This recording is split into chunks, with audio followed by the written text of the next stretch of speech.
Good morning po sa lahat. Magandang umaga po. So, ihanda po natin ang ating mga sarili sa atin pong pananambahan sa araw na ito.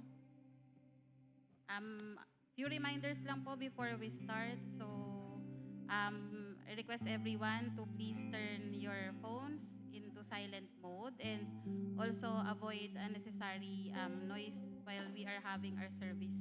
Also for our children, please encourage them to attend our Sunday school.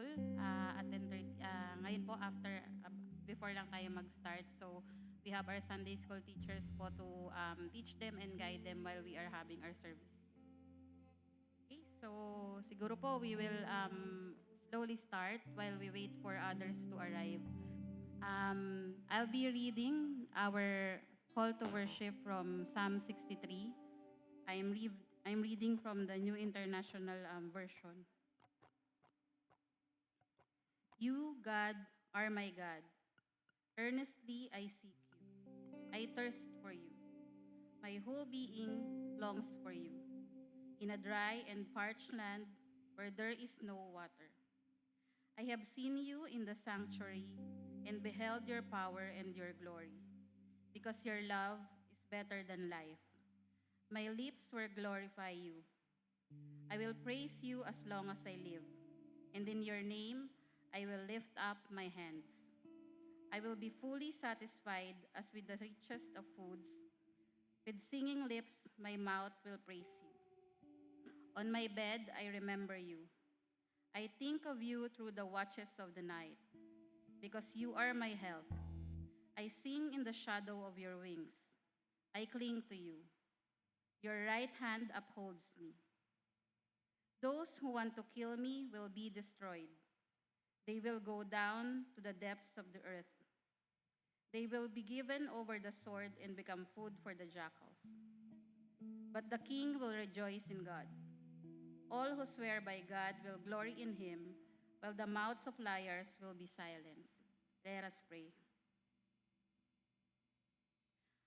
Ama naming Diyos, kami po ay taos-pusong nagpapasalamat sa araw na ito. Maraming salamat, Lord, sa iyo pong presensya na kahit kailan ay hindi mo po kami pinababayaan at iniiwan.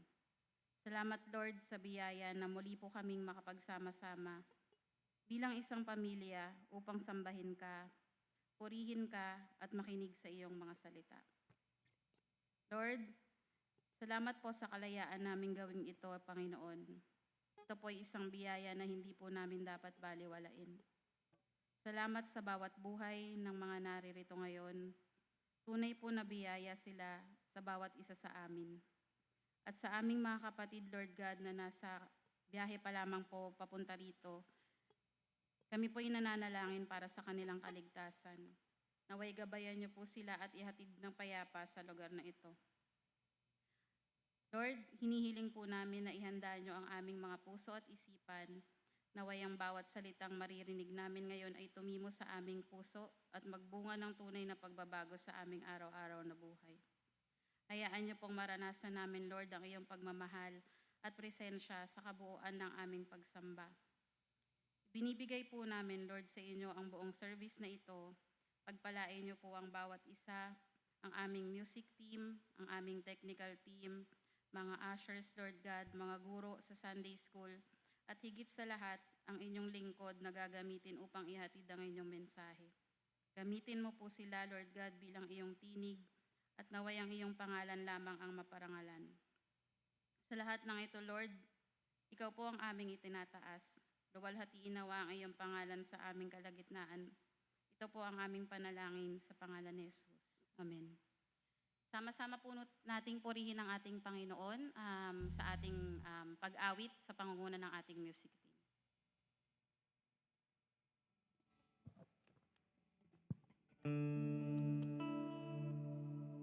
Ayan, good morning.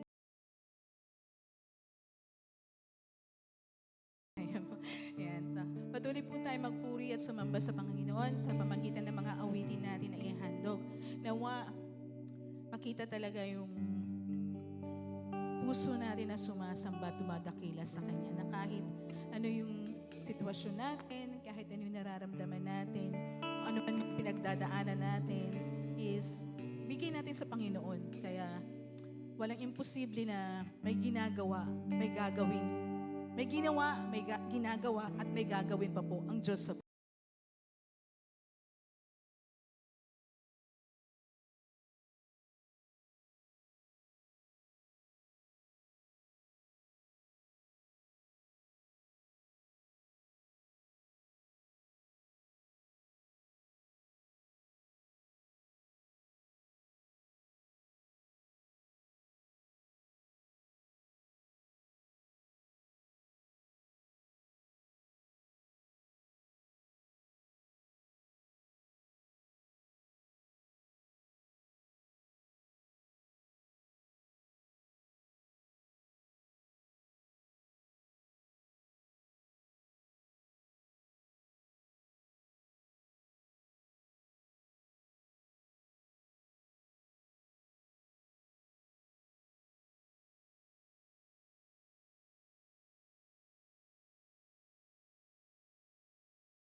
pinagdadaanan.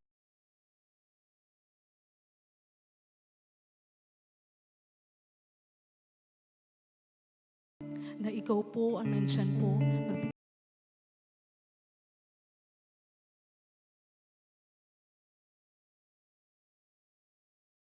Dinggin mo po, Panginoon, ang mga iyong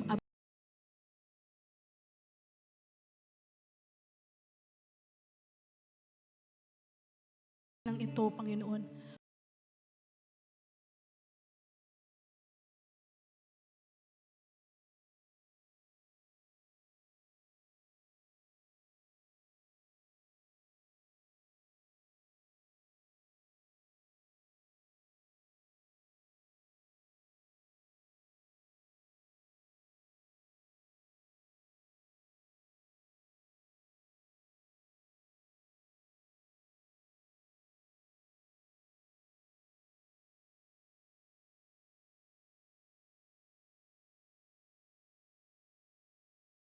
Kama.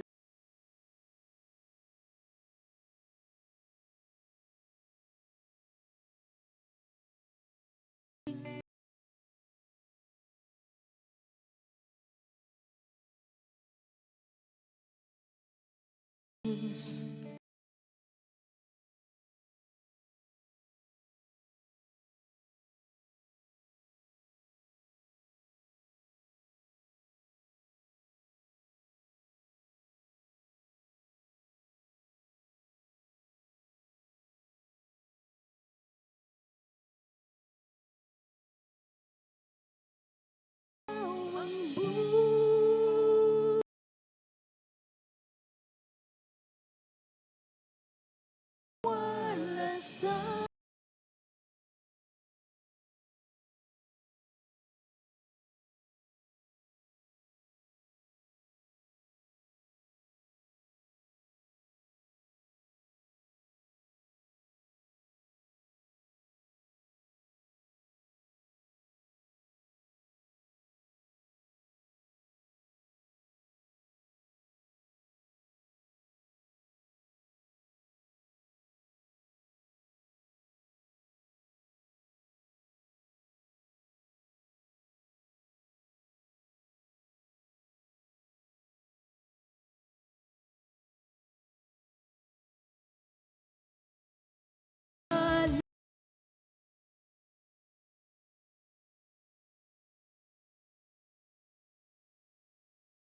mo.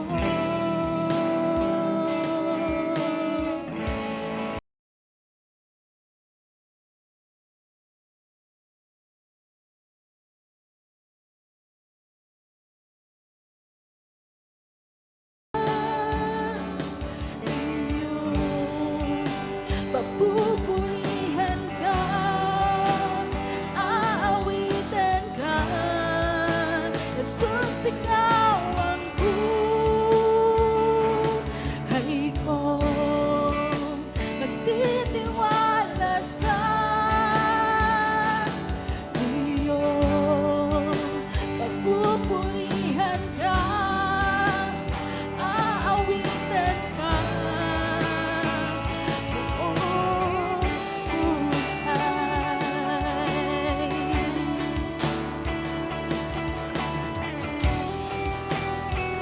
Panginoon, maraming salamat sa kabila ng mga nangyayari sa buhay namin, Panginoon.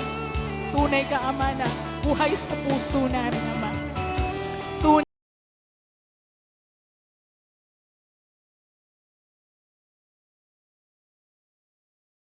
ng mga pinagdadaanan namin, sa lahat ng mga sari-saring emosyon na nararamdaman namin, Panginoon. Dahil, Ama, ikaw ang nagsisilbing lakas namin, pag-asa namin sa buhay namin, Ama. Kaya maraming salamat, Ama, sa buhay na ito, Panginoon.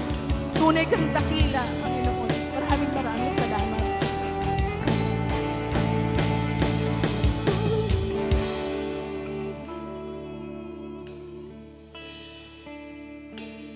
Pupurihin ka,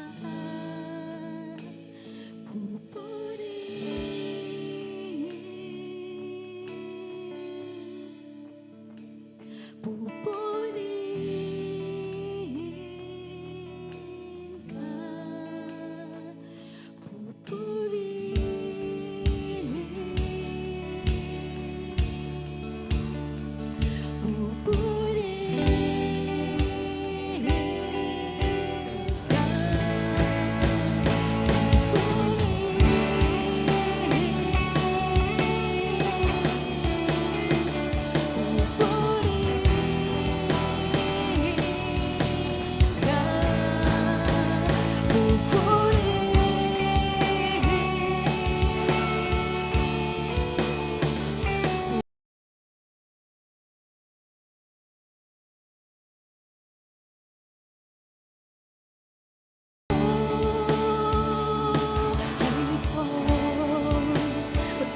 tiwala sa iyong papupurihan ka, aawitan ka, Jesus, ikaw ang buhay ko.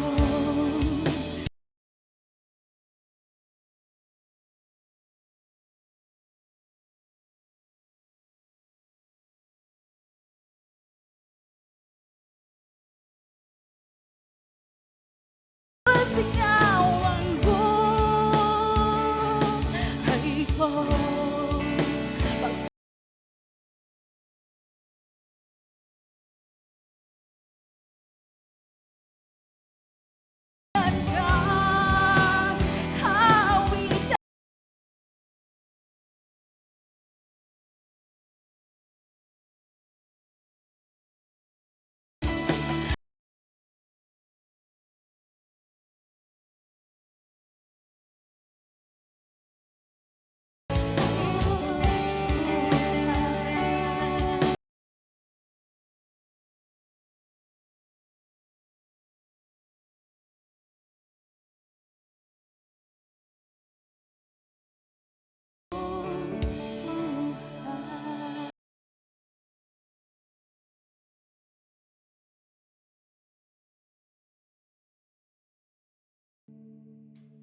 Ikaw lang ang pag-asa ko, tanging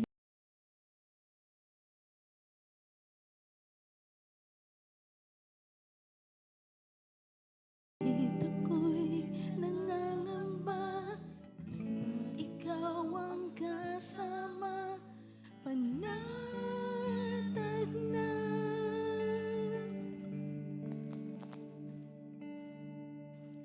Ikaw lang ang sasambahin, paligid man.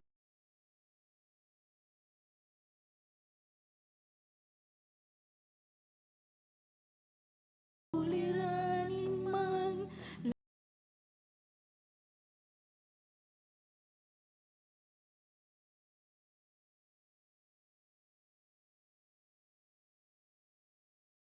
kailan di ka nagkulang, biyaya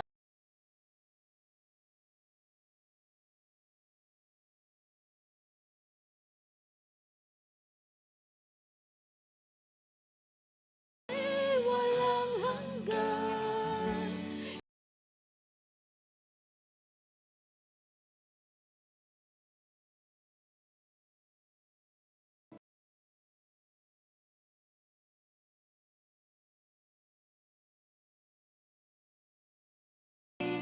Jesus, kahit ako'y sirain man, lagi kang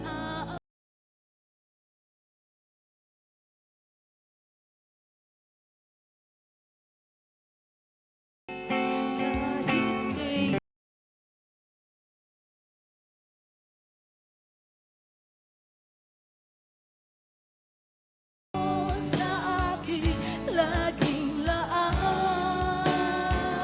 ang pag-ibig mo, sa akin walang hanggan.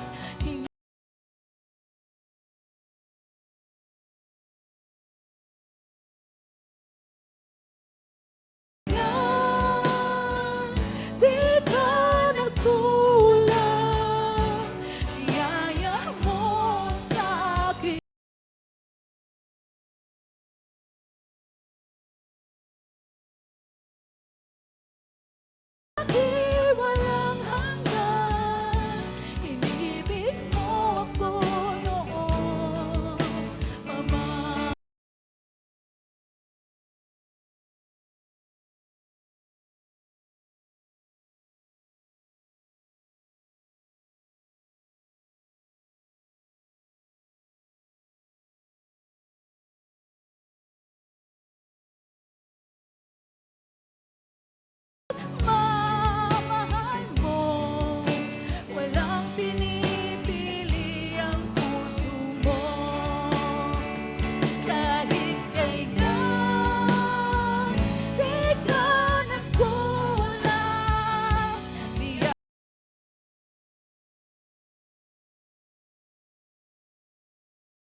amin ngayong umaga. At ang panalangin namin magmula pa sa umpisa ng panambahan, maging yung mga awitin ng mga puso ngayong umaga. Dalangin at ekspresyon ng damdamin.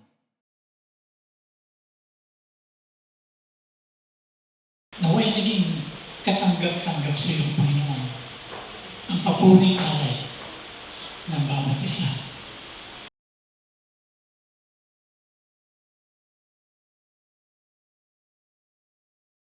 Ang kapatirang ito, Panginoon, maging yung mga wala dito sa kasalukuyan, nasa ibang lugar, dalangin naming maabot mo po ang bawat isa sa kanila. Dalangin po namin na maglinaw sa puso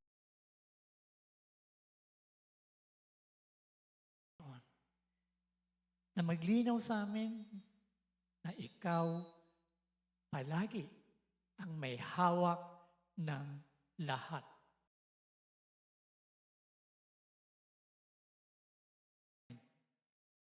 Sa aming lahat na yung mga anak, walang nagaganap sa buhay namin na hindi may kinalaman sa aming paglagong espiritual, Panginoon. Sapagkat ito ang layunin mo.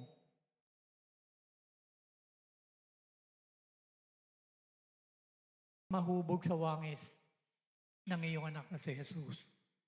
Kung kaya't ang lahat ay nagaganap sa buhay namin, maging doon sa mga malalap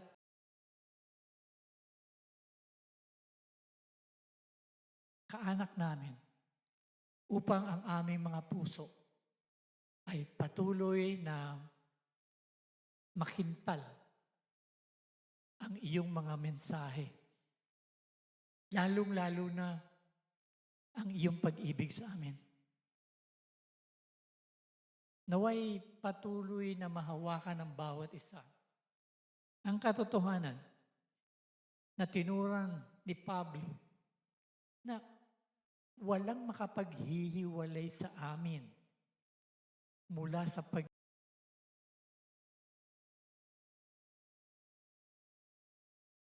kami yung mga anak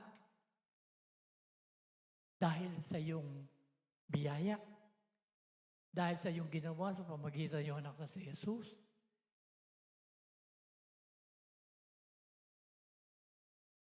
Ay binubuhos mo sa amin. Sana maglinaw sa amin to sa kabila ng mga pinagdadaanan namin, Panginoon. Lord, patuloy po namin itinataas sa iyo ang pamunuan ng simbahang ito.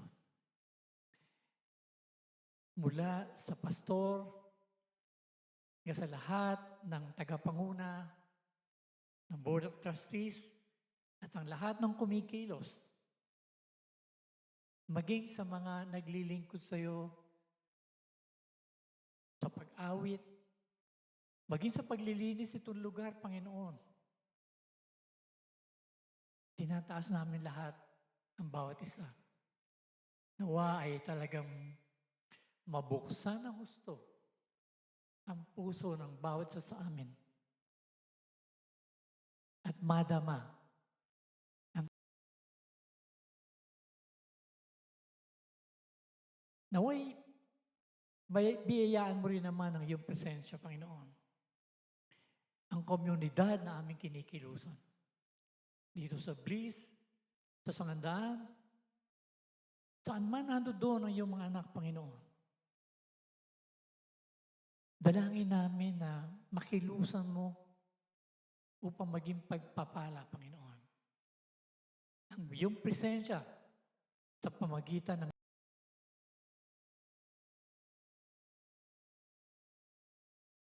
naway madama nila, makita nila ang katotohanan na ikaw ay Diyos na buhay sa bawat isa sa amin.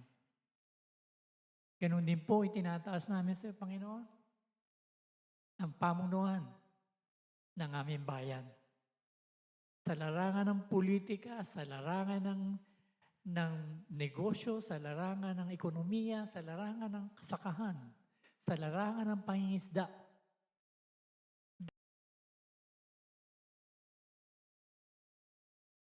Na mahipo mo po ang puso ng bawat isa. We know that the people get the government that they deserve.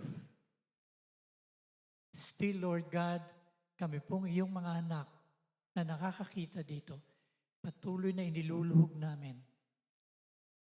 Wala namang imposible sa iyo, Panginoon. Wala namang hindi naaabot ng iyong mga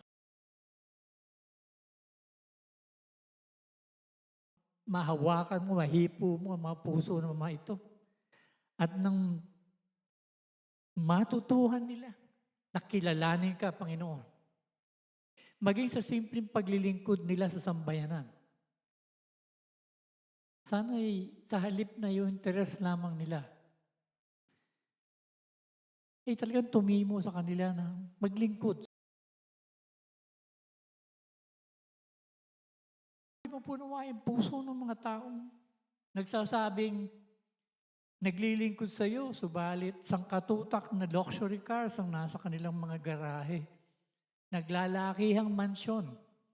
Party rito, party doon. Lakbay dito, lakbay doon.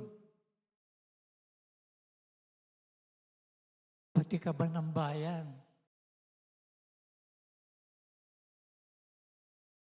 Naming hipuin mo po ang puso ng mga ito. At higit sa lahat, Lord, dalangin namin na ang bayan mo patuloy na lumalim sa pakikipag-ugnayan sa iyo at makilusan ang sambayan ng Pilipino na tunay na kilalanin ka, na tunay na Diyos ng buhay nila. Hindi lamang sa akto ng relihiyon at tradisyon, hindi lamang sa mga ritual na ginagawa, pero higit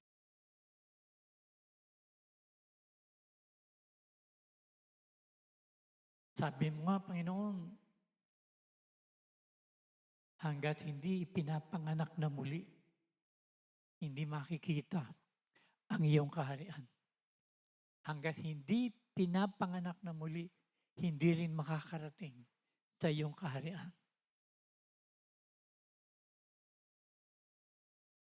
Tulungan mo po, Panginoon. Kahabagan mo po.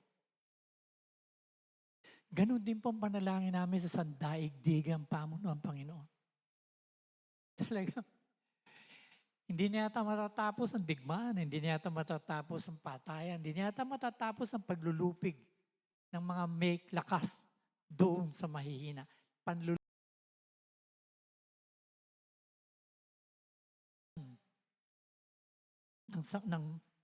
Ng mamaya ng San Sinukob. Lord God, may your name be glorified among these people. May you be upheld. Lalong-lalo na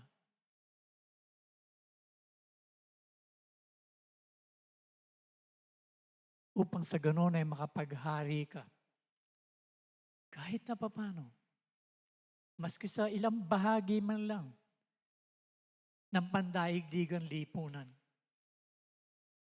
At sana ang tunay na balita mabuting balita ng kaligtasan na nasa sa iyo at ibinigay mo sa amin.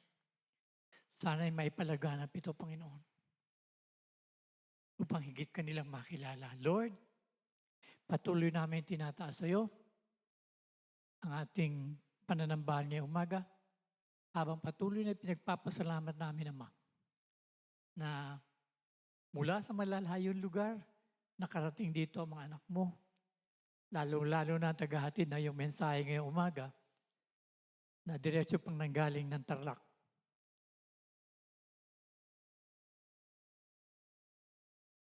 Tinig mo.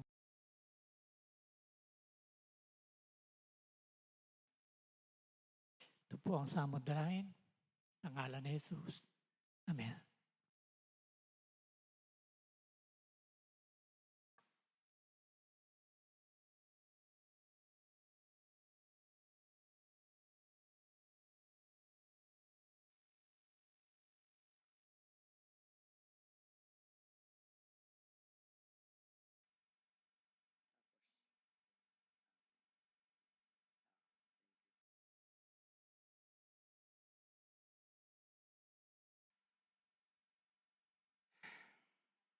Kanina po na ikwento ko kay Bok. Grabe ang struggle ko nitong buwan na to.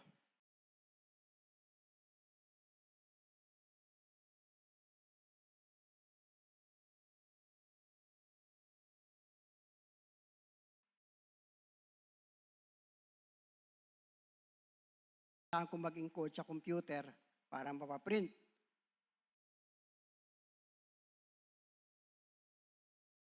Ilaw.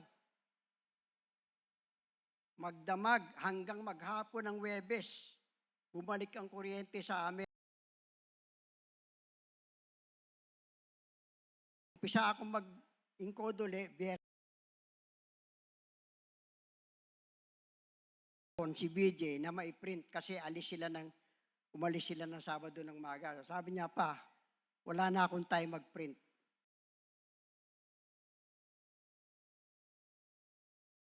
At nakihiram ako ditong laptop ni Dane.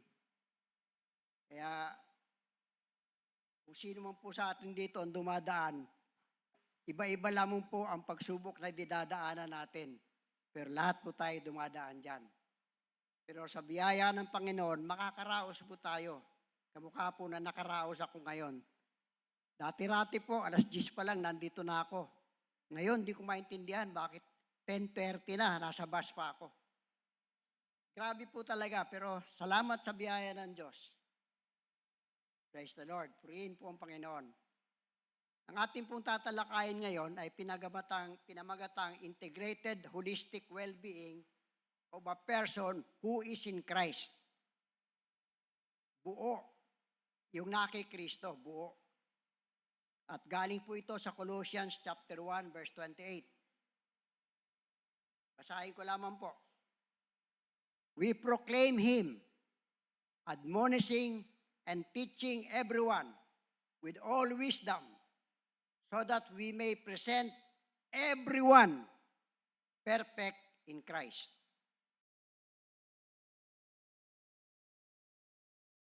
Wellness, our well-being that considers the interconnectedness of the physical, mental, emotional, social, and spiritual aspects of a person's life, as discussed by Pastor Kit. The statement embodies the status of a fully integrated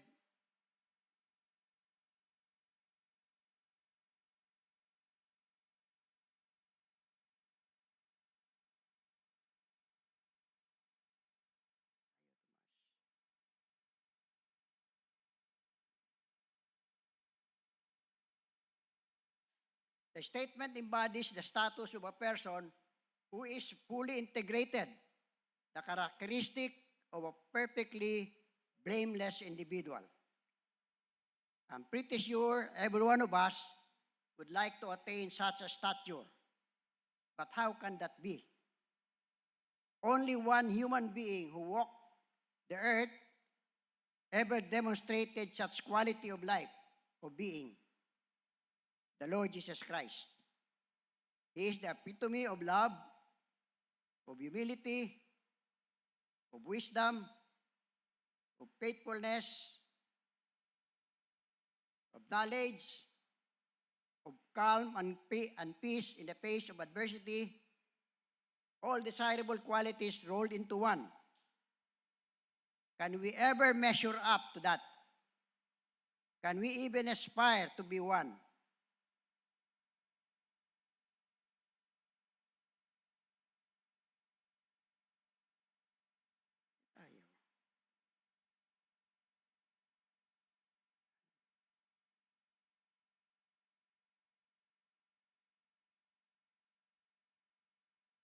Wala ba iba dito?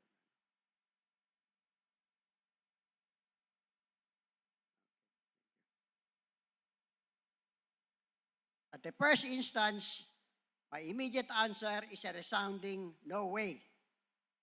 But then Paul, in our opening verse, says to present everyone, not just a selected few, but everyone, every believer, every child of God, perfect in Christ. This is what we'd like to look into this Sunday and the rest of this month. Manalangin po tayo. Panginoon, salamat nga po na nakarating ako.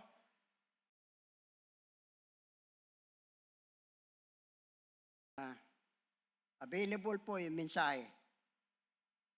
Kaya po Lord, hiling po namin, pangunahan mo nga kami, buksan ang aming kaisipan.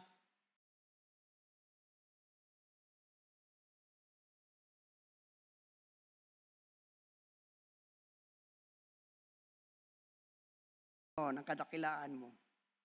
Manamnam namin ang pag-ibig mo, Panginoon. Katulad po ng panalangin ni Kuya Bo kanina, na walang makapaghihiwalay sa amin sa pag-ibig mo. At ang bawat salita mo, Panginoon, ay totoo. Tunay na walang makapaghihiwalay sa amin sa pag-ibig mo, Panginoon. Kaya po, Lord, nagpapasalamat kami sa kabila ng mga pagkukulang namin. Hindi ka po nagkulang, Lord. Totoo, minsan po kinakapos kami, nawawalang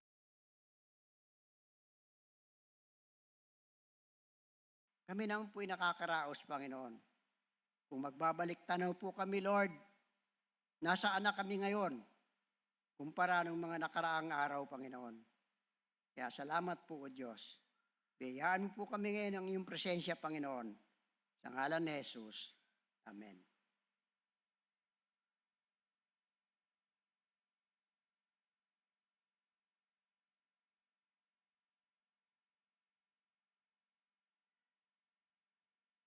In Genesis chapter 2, verse 7, we read, "And the Lord God formed man of the dust of the ground. Man became a living being." From the dust of the ground indicates that there is nothing special in our composition. Although the ground or soil may possess some chemical elements, still, there's nothing really important in us. Our body is a lifeless shell until God brings it alive with His breath of life. Only then does man become a living being. When God removes His life-giving breath, our bodies return to being dust again. The chemical composition of dust is the same as the composition of a human body that has turned to ashes. Nevertheless, we remain a being. Therefore, our life worth comes from God's Spirit. Some of us may boast of achievements and abilities as if they came from personal strength, not recognizing the fact that without the life breathed into us, we would be nothing. To illustrate, each one of us wakes up in the morning, and if we need to wake up a little earlier than usual, we set an alarm clock. Po ba, kung gusto natin bumangon ng maaga, nag-a-alarm tayo. But try putting an alarm clock beside a dead person. Babangon po ba yon? Never.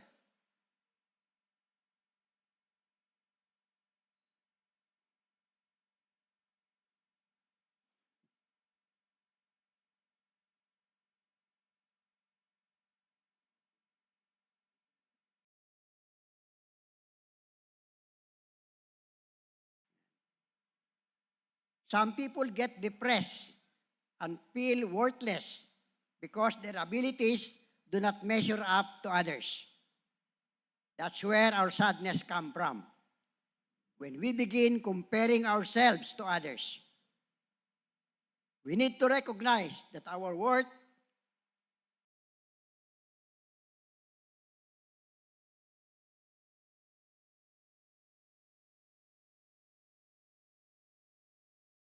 we are valuable to God.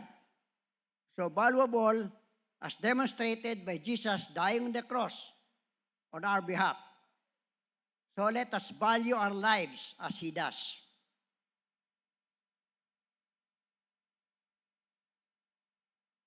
In Genesis 1:22, in Genesis chapter 1, verse 27, we read,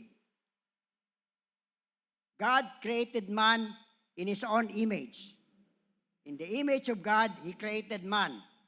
Male and female, He created them.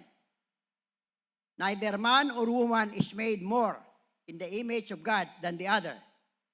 They are equally created, and thus one is not superior to the other. From the very beginning, both man and woman are placed at the pinnacle of God's creation. Neither gender is exalted, and neither gender presents humans as the pinnacle of God's creation. As humans created in His image, we become God's representative on earth. And as God commanded to look after and develop the earth in full dependence of God. With that, God tacitly declared humans to have a unique value and dignity, more than the rest of the created beings. We should not therefore look down on anybody as if they were ordinary animals or beasts. We are not better than anybody. Recognizing this God-given value, we should see our status as having very important ethical implications.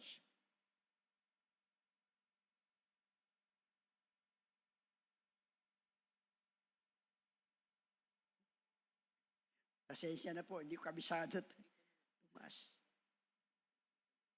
Tumaas eh, baba.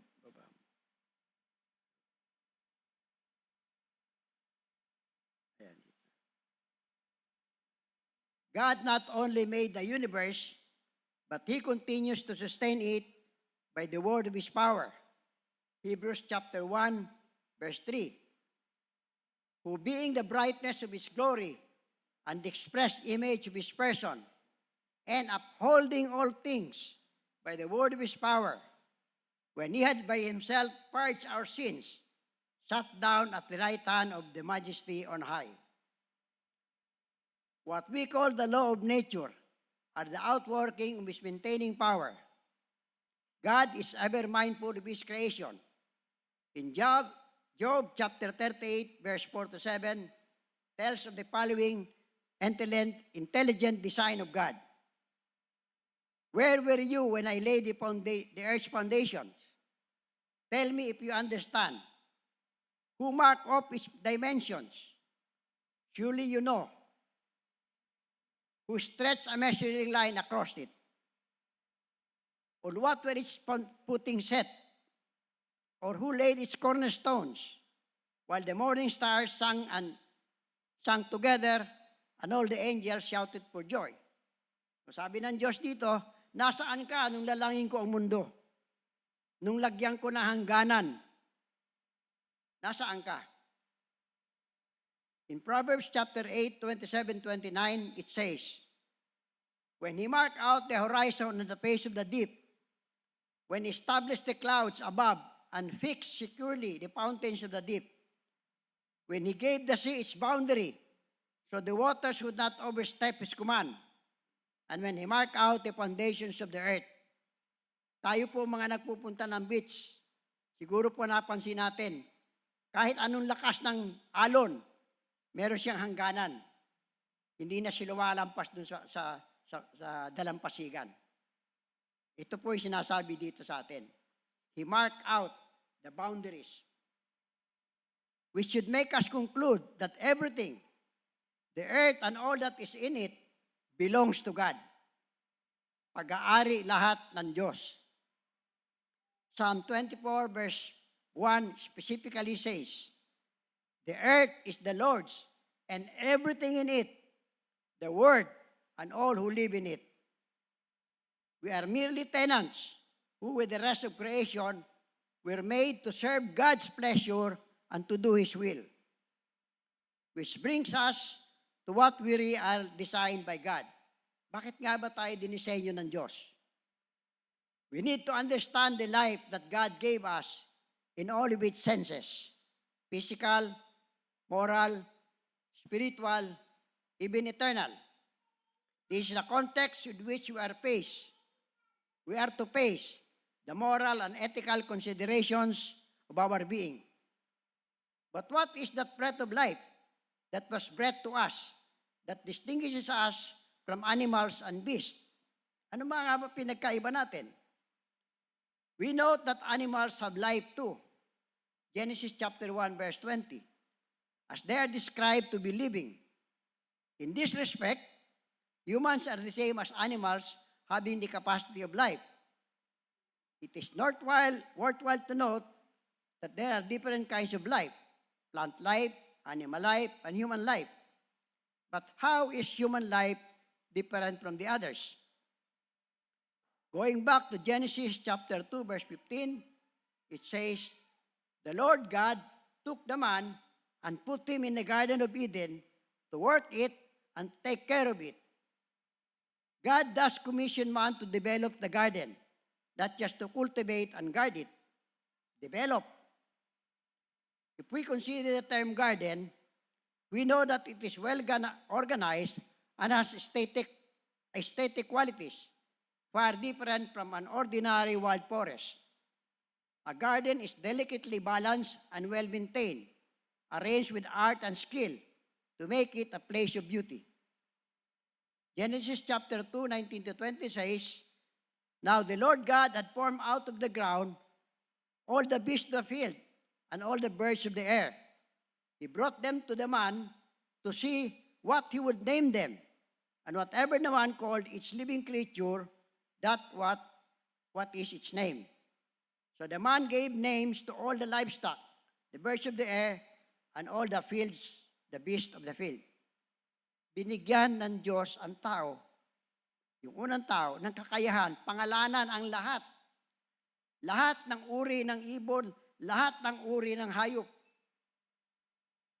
Isipin niyo po yung kakayahan na yon. Naisip po ba natin yon? Ilang libo ang species ng ibon? Ilang libo ang species ng mga hayop? Lahat yun ang tao ang nagpangalan. Ibig sabihin, may sariling katalinuhan ang tao na binigay ng Diyos. Add to that, God's expression of satisfaction in Genesis chapter 1, verse 31. God saw all that He made, and it was very good. From the narration, we can extract the following. Ito po ang mapupunan natin sa pinangalanan nating mga verses. God made man after His likeness. God endowed man with his own qualities, although limited. Man is creative. Man has aesthetic sense. Man has patience. Man is reasonable. Man has appreciation of beauty. Man values physical fitness. Man is responsible. God gave man intelligence. Thus, all the desired qualities of a well-rounded individual actually is present in man, right from the start. Umpisa pa lamang po ng paglikha ng Diyos. Nasa atin na ang lahat ng kakayahan na matatagpuan sa Diyos. Limitado nga lang, pero meron. 2 Peter chapter 1 verse 3 says, His divine power has given us everything we need for life and godliness through our knowledge of Him who called us by His glory and goodness. Lahat ng pangangailangan natin through our knowledge of Him, sa pagkaalam natin sa Kanya. So that's where our problem is. Alam ba natin? Kilala ba natin ang Diyos? Do we know Him? Or do we just know about Him? Magkaiba po yun. Halimbawa, sabihin natin, kilala ko ang presidente ng Pilipinas. Maaaring kilala ko siya sa kanyang mga katangian, sa kanyang pagkatao, pero hindi niya ako kilalang personal. So, ganun din po ang katayuan natin. Kilala natin ang Diyos sa kanyang katangian, pero kilala ba tayo ng Diyos? Except that with the fall, we have become disoriented, as our minds, which is the battlefield, have become polluted with many wrong concepts and misleading worldly thoughts and ideas. the falling away and alienation. God wants man to live a full, meaningful, and purposeful life, as God is a purposeful God. And so He endowed man with the characteristics needed to attain such a design. The question is, are we fulfilling God's purpose in us? As we review the events happening all around the world today, it is evident that there is something wrong with humanity. Kamukha po na nabanggit kanina ng Kuya Bok, hindi na tumigil ang kaguluhan sa buong mundo. Hindi na tumigil ang sakuna, dilubyo. Kung tayo po'y mapanuri, hindi po natin nakakaligtaan yan. Walang tigil ang patayan, ang pagkagahaman ng tao. Let us localize the situation. Pag-usapan po natin sa local. If a well-known pastor's son, who himself preaches in their congregation, with a very strong face, proudly declares that he doesn't know of any senator being involved in the anomalous billion-peso flood control budget, something is gravely wrong. Kung itong taong to na nagpipreach sa kanilang simbahan ay magsasabi na wala siyang alam na senador na involved doon sa anomalya, napakapakal ng mukha niya. When he has the temerity to deny knowledge of a well-publicized scandal of public funds being padded for the road building and flood control projects in the midst of floods in many areas, including his own province of Bulacan, we have lost all sense of integrity. When the second highest ranking government official does nothing but travel around the world purportedly to visit OFWs, but instead hurl accusations, unfounded at that, and providing no single thread of evidence, as if just dumping garbage in a dumpster, then we are in great danger. She continually lambasts the very government that she is a part of, while neglecting her own duty to the people, and is herself found wanting in her responsibilities, even accused of mishandling huge public funds, then we are in great danger. But what exactly is the cause of man's troubles?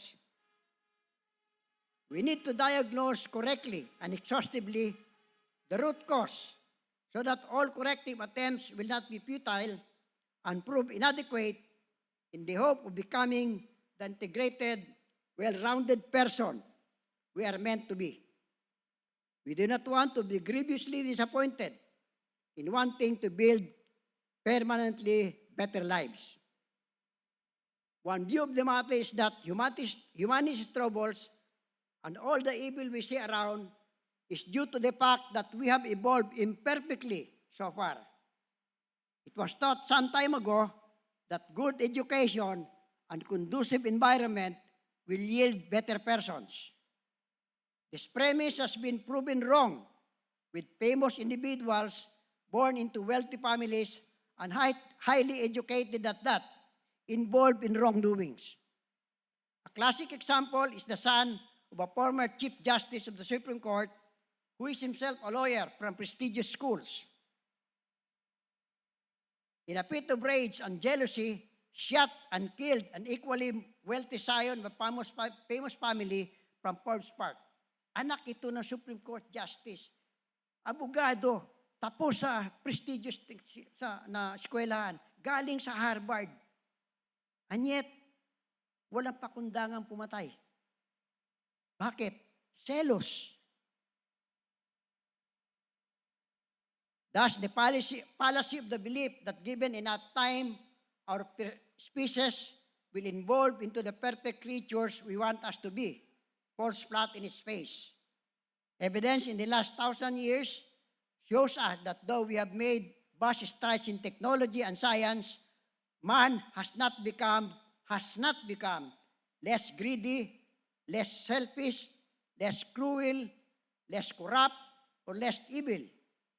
On the contrary, Man seems to have deteriorated to such a point as we witness a well-educated man who rose to political power, mocked and cursed God, even to the extent of calling the Lord Jesus stupid God.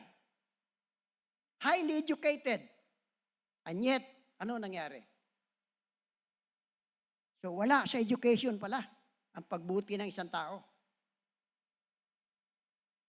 If everything God created was very good, why has man turned out this way? The power of moral choice. The book of Genesis tells us that God put all the trees in the garden for man's delight and enjoyment. Their fruits meant for man's food and sustenance. Genesis chapter 1, verse 29. Except one, the tree of the knowledge of good and evil. God strictly forbade man to eat of it, and that disobedience would be disastrous. It would mean death. The fact that God gave the warning and the subsequent consequence meant God gave man the ability to disobey if he so chooses. In other words, God gave man free will. Genesis tells us that all evil in the world is ultimately attributable to man's misuse of free will, and that man opted to disobey God. This act plunged the world into the evil principle and power the Bible calls sin. Since God is all-knowing, didn't He foresee that man would misuse his free will? Hindi ba nakita ng Diyos ito? That man would disobey a distinct command. So why did God give man free will in the first place? In His omniscience, God also exercised love. He did not create humans as biological machines or robots that can be wired to respond to a specific command. We don't act simply on instincts, like robots who are unable to make a genuinely free choice. Going back to the qualities God gave to man, it is apparent that He wanted humans to be infinitely higher and a more noble creature compared to an animal. Unlike animals that can be trained to react to a specific command, man does so using his faculties, like a mind that processes information and takes action based on his decision. Thus, our obedience to God is based on an intelligent, hopefully, decision and genuine exercise of free will.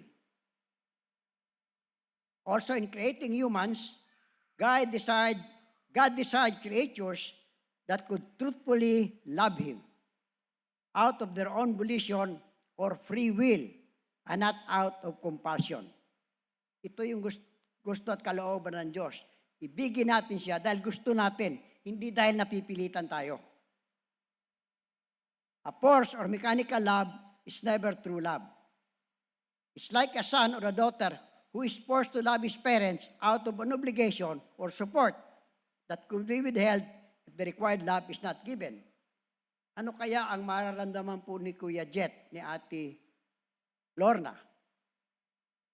Kung iibigin sila ni AJ dahil kailangan ni AJ ang umibig sa kanila. Dahil kung hindi, palalayasin sa bahay nila. Tayo pong mga magulang, gusto po ba natin yung ganong katayuan? Nasusunod yung ating anak dahil kailangan lang sumunod. Otherwise, wala silang titiran. Walang magpapaaral, walang magpapakain sa kanila. Ganun po ba ang gusto natin? Hindi. Never. I believe no self-respecting parent would want that. Children loving parents out of fear.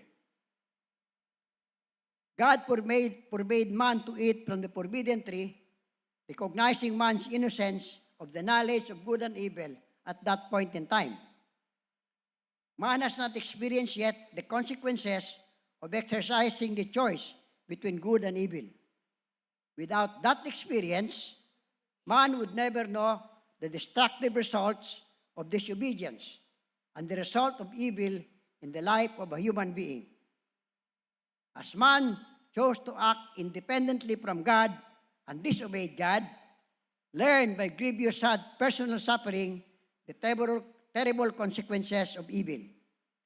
Man's obedience would have shown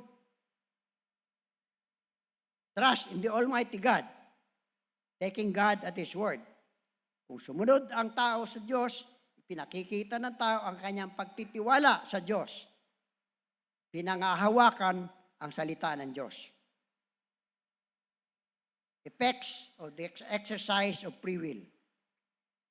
On the intellect or mental, every individual has a brain with billions of cells, each cell capable of storing information. Although cells die, the body constantly produces cells to replace the dead ones.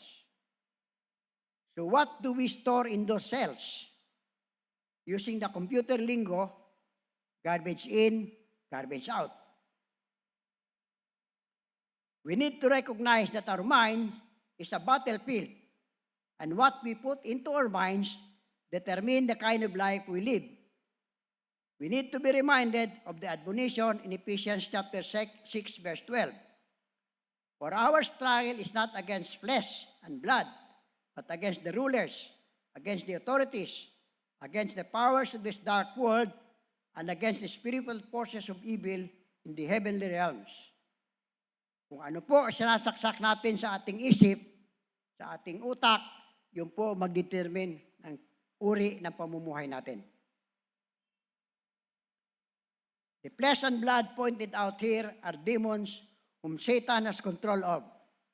They are not mere fantasies. They are very real. We face a very powerful army whose goal is to defeat Christ's church. When we believe in Jesus, these beings become our enemies, and they try every device to turn us away from Jesus and back to sin. Although assured of victory, we must still engage in the struggle until the Lord returns. Kamukha po ng sabi ni Peter, sabi niya, bakit kayo nagtataka that you're going through such sufferings and struggles? So, ibig sabihin, asahan po natin yon kapag tayo naging mananampalataya. Hindi po matitigil yung ating struggle until the Lord returns. We need supernatural powers to defeat Satan, and God has provided us the Holy Spirit within us. God has provided us the Holy Spirit within us.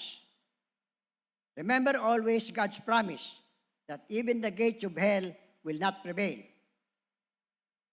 As Romans 8, 5-7 says, those who live according to the sinful nature have their minds set on what that nature desires. But those who live in accordance with the Spirit have their minds set on what the Spirit desires. The mind of the sinful man is death, but the mind controlled by the Spirit is life and power. The sinful mind is hostile to God. It does not submit to God's law, nor can it do so. So be careful what we focus our minds on. In the physical condition, Genesis chapter 2:25 says, the man and his wife were both naked, and they felt no shame. The physical condition of the first humans must have been very ideal, if not perfect. They were unclothed, but their physical bodies could withstand the climactic conditions. They were exposed to the heat of the sun and got drenched with the rain, but it did not matter. Sinisikatan sila ng araw, nababasa sa ulan, walang saplot sa katawan, pero nesipon wala. They did not get fever or cold. They were not subject to the changing weather condition, nor of any viral or bacterial infection. Sipin nyo, walang saplot sa katawan. Naglalaro sa hardin, hindi nagkakasakit. Na hindi sumasakit ang ulo. Bakit? they were immune to disease. Their longevity was superb, and so they lived very long years. Contrast that now today. I would dare say that no single human is without any ailment. Walang sino man tao sa ibabaw ng mundo na walang sakit. Lahat nagkakasakit. Hindi nga lang pare-pareho. I am blessed that to such an extent, I still have no maintenance medicines. I already have surpassed the average lifespan of a Filipino. 79 na po ako next month.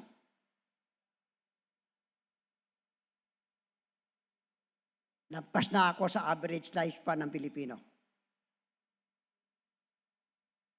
Of course, my eczema though erupts from time to time, and I do contract trangkaso every now and then. What bothers me is my arthritis in my knees, which to this date has no known remedy. It is part of the aging process.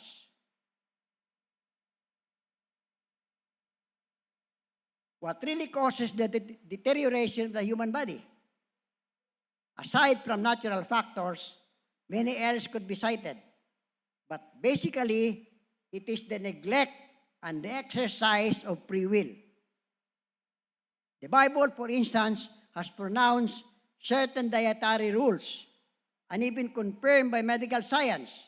But what do? We set aside those dietary rules and indulge on even what we know is bad for our health. Again, exercising our own free will. Alam natin, hindi mabuti sa katawan yung taba. Masarap sa inihaw eh. Lalo na yung taba ng baboy. Yung balat, ang sarap sa inihaw. So, saka na lang yung diet. Emotional stability. Isaiah 26 verse 3 says, "You will keep him in perfect peace, whose mind is stayed on you, because he trusts in you." What makes our lives stressful? Basically, when we are unable to meet our needs in our expected time. When we are not able to do that, we panic and worry. Again, we choose to worry rather than heed the admonition of the Bible. For instance, Luke chapter 12, verse 22 to 23 says, "Then Jesus said to his disciples, 'Therefore I tell you, do not worry about your life, what you will eat, or about your body, what you will wear. Life is more than food, and the body more than clothes.'" Minsan po, nalulungkot ako dahil yung mga anak ko mismo, hindi na nasiyahan sa pangkaraniwang damit. Gusto signature. Gusto may buhaya rito sa dibdib. Kaya sabi ko, ano ba ipinag-iba nung damit kong pangkaraniwan kaysa sa damit mo? Maliban na lamang doon sa logo. Diba? Kung natin lamang pong pag-iisipan talaga, bakit tayo naghahangad ng signature clothes or ng signature na gamit? Bakit gusto natin ng Hermes na bag kaysa sa ordinaryong bag, lalo na yung kababaihan? Bakit? Para makapagyabang. Yun lang po talagang dahilan doon para makapagyabang. How can we avoid worrying? Isaiah spelled it out. Our minds being stayed on God. We may not be able to avoid the strife all around us, but with God, we can experience perfect peace even amidst the turmoil. When we are devoted to Him, our whole attitude is steady and stable. In Luke, Jesus did not make a suggestion. Instead, He gave a command. Do not worry. How can we do that? Not to worry. Only faith in God can free us from the anxiety caused by greed and covetousness. It is good to plan responsibly. It does not help to dwell on ways our planning could go wrong. Worry is pointless because it cannot help solve our dilemma. Worry is foolish and it is trust of the goodness of love, on the goodness of God who loves us and knows our need. Yung pong pag-aalala ay kawalan ng tiwala sa Diyos. He promises to meet all our needs, not necessarily our desires. Social fallout, relationships. Man's disobedience resulted in the inevitable and instantaneous severing of relationship with God. Their enjoyment of life at its highest level was ruined.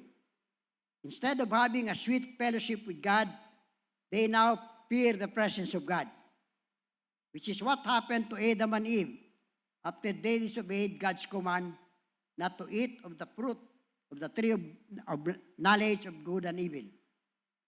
When they heard the sound of the Lord God walking, they hid. Tago sila. Instead of welcoming God. Genesis chapter 3, verse 10. Life's supreme joy is to be in the presence of God and having fellowship and conversation with Him. Ulitin ko po. Life's supreme joy is to be in the presence of God and having fellowship and conversation with Him. Their disobedience resulted in a guilty conscience, straining the relationship with God. The same is true with our relationship with our fellow brethren, with our fellow men, with our brethren in Christ. When there is a barrier deep within, we cannot enjoy the company of fellow believers. The relationship is broken and sorrow engulfs the heart. Kung meron po tayong tinatagong hinanakit sa puso natin, wala yung fellowship. Spiritual decline and alienation. All the controversies we are seeing today are evidences of humans as fallen creatures. And the thought of God fills many people with an easy feeling of either guilt or fear or both. The Bible calls that state of spiritual death, and this alienation from God causes humanity's troubles. Our alienation from God is very well described by Paul in Romans chapter 1, verse 21 to 27. For although they knew God, they neither glorified Him as God nor gave God thanks. But their thinking became futile and foolish, and their foolish hearts were darkened. Although they claimed to be wise, they became fools and exchanged the glory of the mortal God for images made to look like mortal man and birds and animals and reptiles. Therefore, God gave them over in the sinful desires of their hearts to sexual impurity for the degrading of their bodies with one another. They exchanged the truth of God for a lie and worship and serve created things rather than the Creator, who is forever praised. Amen. Because of this, God gave them over to shameful lust. Even their women exchanged natural relations for unnatural ones. Lesbian. In the same way, the men also abandoned natural relations with women and were inflamed with lust for one another. Bakla. Men committed indecent acts with other men and received in themselves the due penalty for their perversion. When man foolishly rebelled against God, it would have been understandable if God decided to destroy man right there and then start all over again. Perhaps this time with a different kind of creature. Instead, He announced that it would be through a man that Satan's ploy would be defeated. Thus, the reconciliation plan unfolds. The cure reconciliation. Addressing the serpent whom Satan used to deceive the woman, God declared, "And I will put enmity between you and the woman, and between your offspring and hers. He will crush your head, and you will strike his heels." Genesis chapter 3, verse 15.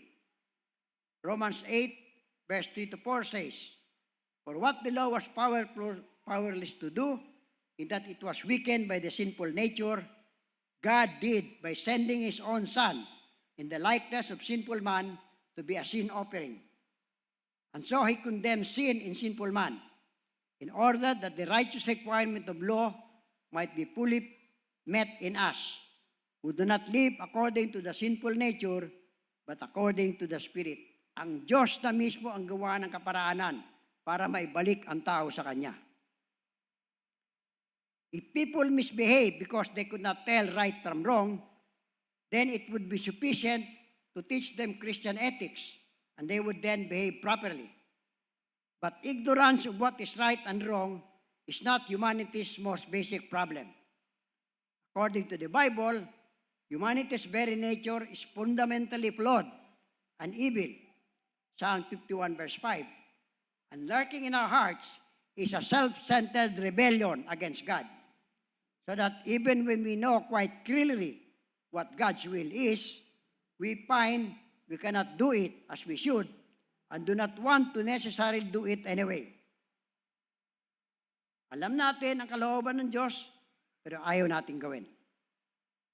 Paul aptly described the situation in Romans chapter 7, verse 15 to 20. "I do not understand what I do, for what I want to do, I do not do, but what I hate to do. And if I do what I do not want to do, I agree that the law is good. As it is no longer I myself who do it, but it is sin living in me. I know that nothing good lives in me, that is, in my sinful nature. For I have the desire to do what is good, but I cannot carry it out. For what I do is not the good I want to do. No, the evil I do not want to do. This I keep on doing. Now if I do what I do not want to do, it is no longer I who do it, but it is sin living in me that does it." With a condition like this, simply teaching people Christian ethics obviously would not be enough. It isn't just a change of perspectives, but a change of heart. As the Bible puts it, "For from within, out of man's heart, come evil thoughts, sexual immorality, theft, murder, adultery, greed, malice, deceit, lewdness, slander, arrogance, and folly. All these evils come from inside and make a man unclean." Matthew chapter 15, verse 19 and the following. Thus, if anyone is to be admitted to God's kingdom and be empowered to live according to Christ's ethical standards, there must first come a revolutionary change of heart. Meron munang dapat na pagbabago sa puso, hindi lang sa nguso. Inborn fear, resentment, independence, enmity against God must be broken down and replaced with faith and love and dependence on God. To be reconciled to God, we need the sacrifice of God, that is a broken spirit, a broken and contrite heart, O God, you will not despise. A broken and contrite heart. The story of the thief who was crucified together with Jesus is a classic example of how Christ can change a man's heart, even that of a vile criminal who acknowledges Jesus. Let's turn to Luke 23, verse 40 to 43. But the other criminal rebuked him. "Don't you fear God?" he said. "Since you are under the same sentence, we are punished justly, for we are getting what our deeds deserve. But this man has done nothing wrong." Then he said, "Jesus, remember me when you come into your kingdom." Jesus answered, "I tell you the truth, today you will be with me in paradise." What does the story tell us? One, the thief admitted that compared to Jesus, he and his fellow criminal were sinful and deserving of the penalty. May pagkilala kung sino siya. Two, although Jesus was sinless and innocent, he suffered along with the guilty. Three, the government that condemned Jesus was guilty of deliberate miscarriage of justice. Four, Jesus claimed to be the Messiah, which the government denied and proceeded to crucify him. The placard on the cross declared, "This is Jesus, the King of the Jews." That meant that the government acknowledged that Jesus is the Messiah King sent into the world by God. Number five,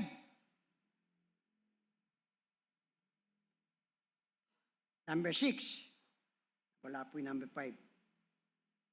The realization put a solemn fear of God and thief's heart and conscience.